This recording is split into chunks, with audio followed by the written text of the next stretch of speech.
Alors Arnaud, qui t'a parlé de cette plante qui est merveilleuse? Si les résultats qui m'ont été donnés sont confirmés, ça doit être une plante miracle. Alors, il y a 2 ans, j'ai eu contact avec un ami anesthésiste à Bébalem, au Tchad, et il m'a présenté donc cette plante qu'il avait amenée sous forme de tisane et sous forme de gélule. Et il m'a expliqué que c'était une plante qui pousse en Afrique du Sud sous la variété de Artemisia afra et une variété chinoise qui s'appelle Artemisia annua. Donc, comme nous ne supportons pas bien les antimalarias classiques, nous avons pris simplement de la tisane avec ce qu'il avait emmené comme réserve et vraiment, on a très bien supporté, on n'a pas fait de palu.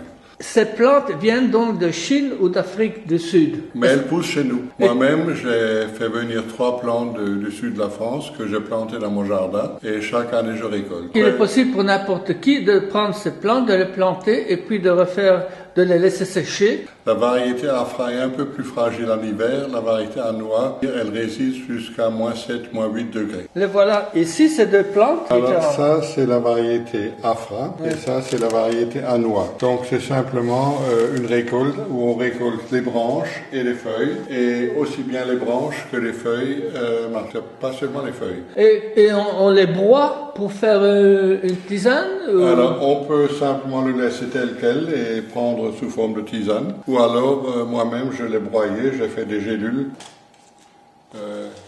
Voilà. Des gélules. Et donc, je l'ai rempli avec un gélulier que j'ai emprunté d'un ami pharmacien.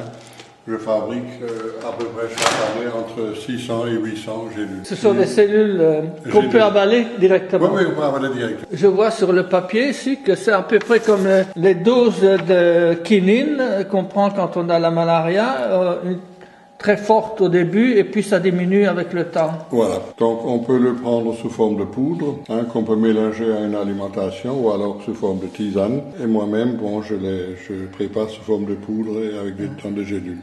Mais ça, c'est les doses avec les gélules, et là, c'est avec le thé. Voilà. Et c'est une tasse de thé tous les jours ou quoi? Normalement, on prenez toujours une bonne tasse de thé le matin. 1 à 2. Chaque jour? Chaque jour. Mais c'est en titre préventif? À titre préventif. Alors, si c'est à titre curatif, il faut tripler la dose. Par exemple, les gélules, à titre prophylactique, on en prend 3 à 4 par jour. À titre curatif, 3 fois 4 par jour. 3 fois 4 par jour? À gélules. Titre curatif seulement? Curatif. 3 fois cette dose. Sur 5 à 7 jours.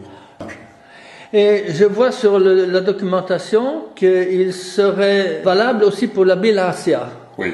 Alors, pour la bilharziose, c'est connu dans la littérature, ça a été expérimenté et ça marche bien.